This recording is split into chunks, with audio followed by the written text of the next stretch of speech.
What's up, guys, and welcome back to Right On Fights with Owen. I'm here representing Sports Zone Media today. I just want to give an apologies in advance. I am a little under the weather today, but absolutely nothing is going to stop me from talking about these fire fights we got coming up. So I think we should get right into it. This is Right On Fights. We're going to help you make some money on your parlays. We're going to help you make some money on your picks. I'm going to do my best to give insight on all these fights coming through the night. Without further ado, let's get right into the main event. I'm sure everybody knows that we got the rematch, the second time they're fighting in MMA, and the fourth time they're fighting in their whole lives. It's Alex Pereira versus Israel Adesanya. Who doesn't want to see this fight? It's an amazing fight. I can't wait for this fight. And it's been a little bit of a toss-up. I mean, you've seen how dominant Izzy can be, even if it is in a boring fashion. But for me, I am kind of all over Alex Pereira at the moment. I think he's probably the best striker in the division. I mean, he's clean, he's fast, and he's really got the touch of death, truly. So for me, if you can grab Pereira moneyline at a plus number, which I got him at plus 110, I've seen him at plus 115. If you can grab the moneyline at a plus, I think he's been training his wrestling. He's an amazing striker, and he's got great cardio, as we saw in the last fight. Could go to a decision, but that leads me into my next prop. I think Pereira by KO. I think he's got a lot to prove. I think he's going to go out there. He's going to try to knock him out, and I think that's the right play to go because I think that's what Pereira wants to do. He's coming with a fierce force, you could say. He really wants to prove to the world that Izzy shouldn't be talked about in the same conversation as him, and that it wasn't luck in the last one. If you're worried about who's going to win this fight, another good bet would be fight not to go the distance, or you could do under 4.5, but obviously, as we saw in the last one, that can be close. I could definitely see this fight going to decision, but I do think both of them are coming out there for the finish. We saw in the last fight that Adesanya does have knockout power on Pereira, and obviously we know that Pereira has knockout power on Adesanya. So I think they're both going to be coming out for the finish. So not to go the distance is looking good to me on that one. Co-main event, a very good fight. I think we're all looking at this one and maybe not wondering who's going to win because most of us are pretty certain in our pick, but Gilbert Burns versus Jorge Masvidal. It's a good fight nonetheless. 3 rounds, of course, in the welterweight division. Even though Jorge's looking like a bit of a middleweight right now, I'm not going to lie. I am picking Gilbert Burns. I think he can finish Jorge, but we've seen him in the Stephen Wonderboy Thompson fight. He might just grind it out to a decision, which is why I'm just taking him by money line. Probably parlay him up with some of the heavier betting favorites that I'm picking in this card is what I'm going to do because it is a line that on its own is not too great. I think he's like minus 300-400, so it's kind of tough to sell just on its own. But he definitely is somebody you can pair him up with in the co-main. It's a pretty safe pick. Jorge doesn't have much to offer. He is hard to get down. We saw him against Colby and Usman. He can be hard to take down. But Gilbert has very overwhelming pressure, great striking. We saw him in the Hamza Chimaev fight, and obviously shut down people like Stephen Wonderboy Thompson. So I think he can win this fight with ease. I'm picking him, absolutely. The next fight, a great one. Honestly, something that could headline or co-headline a fight night. Adrian Yanez versus Rob Font, 3 rounds, bantamweight. What a fight this is. Adrian Yanez is coming in here with a chip on his shoulder. He's the new kid on the block. He's got crisp boxing, coming off a KO of Tony Kelly. Lit a fire underneath him. And Rob Font is somebody that can go 5 rounds, can probably go 10 rounds, and still be in there just fine. We saw him against Chito Vera. That guy was taking the beating of a lifetime, but still was fighting to the last minute. That being said, I'd be lying if I said that I'm not a Rob Font fader. I'm not on him. I'm picking Adrian Yanez. Moneyline, you could also... I'm leaning more towards KO because I think he does have that power. It'd be probably more of a TKO. I think the ref would stop it because of how fast his hands are. I don't think he's going to KO Rob's cold.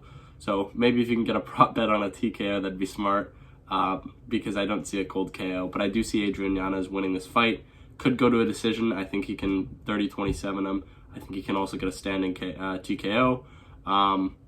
I don't think Rob Font has much to offer. He's got good hands, but I think Adrian Yanez's speed and his craftiness can win him this fight. I don't think there's going to be much wrestling or grappling. I think it's mostly going to be on the feet, and I think that's where Adrian Yanez is going to shine, in all honesty.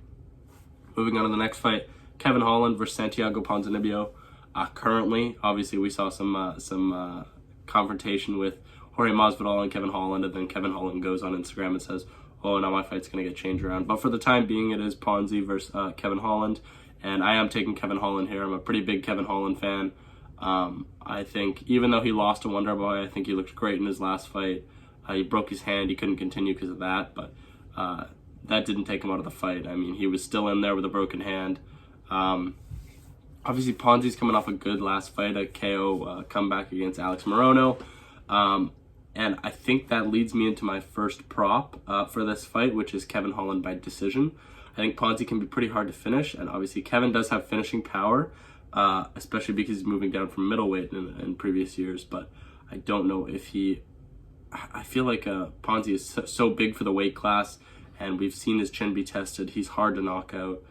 It could be another TKO. I don't think he can KO Ponzi, in my opinion. He could sub him, honestly. Like, a lot of people shit on Kevin Holland's grappling wrestling ability, but he is a black belt in BJJ, I believe, and I totally think that he could sub him. Another thing that's not being talked about is Kevin Holland's 8-inch reach advantage. I've seen nobody mention that, and for somebody like Kevin Holland who can work so well behind the jab when he knows there's not a double leg takedown coming underneath it, I think he can just out-jab him at a distance, keep him at bay, and just point fight Ponzi to a clear 29-28, 30-27. So I'm definitely looking for Holland by decision in this fight. Moving on, we got everybody's favorite fighter, the 18-year-old Raul Rosas Jr. versus Christian Rodriguez. I say that obviously with a pinch of salt because he's gotten a lot of hate for appearing on the main card, which I don't understand. I mean, it's not the kid's fault that he's growing up to be a superstar. Obviously, the UFC is pushing him forward, and if he can keep winning, he probably does get the opportunity to be the youngest champion in UFC history because he's got 3 years, and if he's already main carding and he wins this fight with ease, they're probably going to give him a ranked opponent next or somebody very close to those top 15. And I am picking him to win. Christian Rodriguez is a real great opponent. He's being overlooked a ton. He's a real dog, and he's got great wrestling ability, great grappling, great submissions. But I do think that Raul, who's coming in with a chip on his shoulder, he's got a lot to prove. I think he's pretty good. He's 7-0, 18 years old. But even on the grandest stage, we saw him in his last fight against Jay Perrin. He did great. Either first round or second round submission. I can't remember the round, but he looked great in his last fight. I think he's going to look great here. A tough test, but I think his ceiling is definitely higher than this. I don't know if he could be triple champ like he's calling out, but I think he can get past Christian Rodriguez. It's a tough fight, but I think he can do it. If you are worried about Raul, then take the not to go the distance. I think there is going to be a finish in this fight, probably a submission. I don't know if either of them is going to KO the other one, maybe ground and pound, but the not go the distance is a smart prop bet as well, and it's something I'm looking for. So yeah, that fight's a great one. Moving on, we've also got Chris Curtis versus Kelvin Gastelum. I mean, this card just keeps getting better and better. I mean, Kelvin Gastelum in his last fight was supposed to headline a fight night, and now he's buried in the prelims. I mean, when that happens, obviously, it's a banger of a card. And this fight is a banger of a fight. I love this fight. And the lines have been flipping back and forth. We've seen Kelvin is the betting favorite. We've seen Chris Curtis is the betting favorite. And currently, Kelvin is the betting favorite. I believe it at minus 135 or something around there. The fridge is taking the betting lines right now. But I'm not over it. Kelvin has looked like a shell of his former self in his last few fights. And Chris Curtis looked like a beast in his last fight against Queen Buckley. I was riding Buckley a lot coming into that fight. And I guess he just used all his energy, and Chris Curtis just put his lights out. That being said, Kelvin is super hard to finish. Over 1.5 rounds guaranteed. I mean, if you want to print some money, you bet that. I might even go with to go the distance because, well, I think Kelvin could find a finish. I don't think Chris Curtis can find a finish on Kelvin Gastelum. I mean, the guy is immortal in the octagon, honestly. Went the distance with Robert Whittaker, went the distance with Israel Adesanya. I mean, I don't even know how. I believe did he fight Jared Cannonier as well? I don't know. He's fought everybody in the middleweight division, but now he's past his prime and has to take a step down. I am picking Chris Curtis. I do think he has the faster hands. I do think he has the harder strikes. Probably by decision.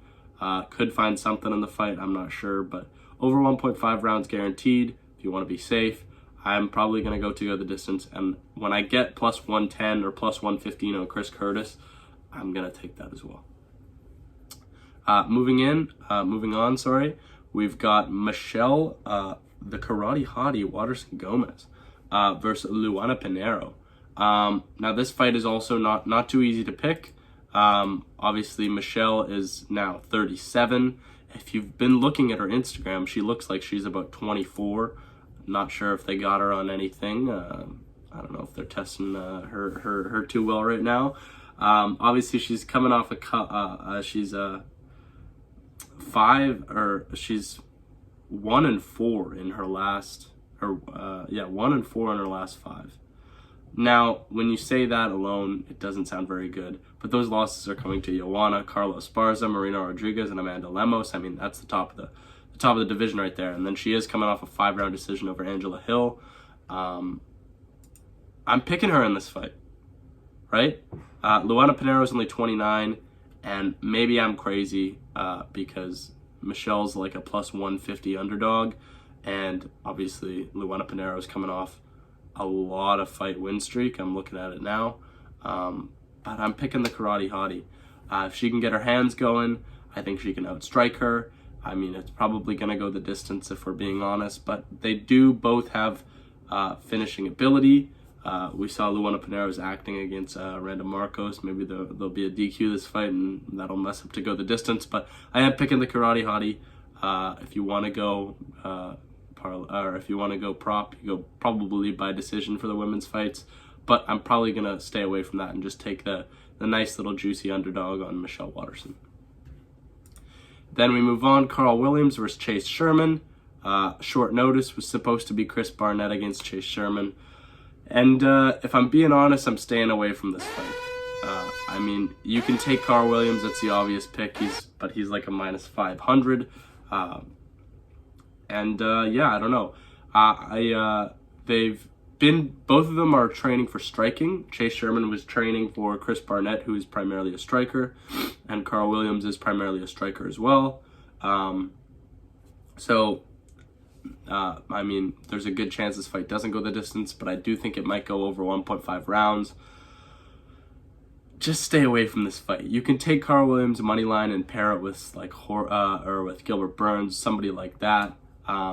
If you want to, I might not. I mean, he's such a heavy favorite, but it's not a great fight to bet on. So be careful with this fight. Take Carl Williams money line if you want to. Gerald Meerschaert versus Joe Pfeiffer. This is a great fight that I don't think a lot of people care about.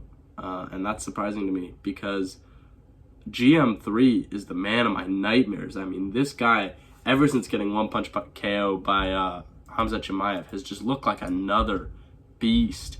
I mean, the man's 35, and he's just looking like he's somebody completely new. I mean, Mahmoud Muradov, that submission, saw that live. He looked great in that fight. Bruno Silva, 3rd round submission. I mean, that guy was looking like the Terminator in that fight. He did drop a decision to Krzysztof Joko. I don't even know how that guy's still fighting. Tough as nails, but GM3 is coming in here with a lot to prove. I mean, he's been discounted, even though he's 4-1 in his last 5. I mean, I think the guy's kind of reinventing himself. And I see a lot of people riding Joe Pfeiffer. He's only 26. Obviously, he's coming off a 3-fight win streak with KOs all around the board. But I'm picking GM3. Get him at a juicy number. I've seen him at plus 160. Get that dog. Get GM3. I'm telling you now, he's a new level beast. I'm picking him in this fight, and that's one I'm confident about. I love how many underdogs that I like in this fight card. It means that I can bring home some money. GM3, that guy, just that name is just stuck in my head all day. As soon as I saw that fight, it's a great fight for Gerald. I'm picking him. Don't need to say much else. The guy's a tank. Cynthia Calvillo versus Lupita Godinez. I'm seeing a lot of people pick Loopy. Can't blame them. But Cynthia, obviously, well, she has dropped quite a lot of losses in her last few fights. Her last 4 fights are losses. But I might just go ahead and pick her. She's like a plus 250 underdog, and I mean, she beat Courtney Casey, drew with Marina Rodriguez, and then beat Jessica Ai. I mean, clearly she has ability in her to beat mid to high level opponents in the weight class, respectively. And I don't know that Loopy is next up in this division. And I think they're on a much more similar playing field than people are really giving Cynthia Calvillo any sort of claim for this fight. Like, she's completely counted out at a plus 250. I mean, that number's crazy. Sprinkle a bit on it and maybe root for the girl. I mean, she really needs a win, if I'm being honest. You want to play it safe, fight to go the distance. Neither of these girls are getting a ton of finishes in their wins. And I mean, Cynthia Calvillo was finished by Jessica Andrade. Everybody's finished by Jessica Andrade. So bet to go the distance if you want to make some money. Cynthia Calvillo if you want to sprinkle in the money line. Kind of a fun play. Ignacio Bahamondes versus Trey Ogden. Trey Ogden stepping up on a short notice.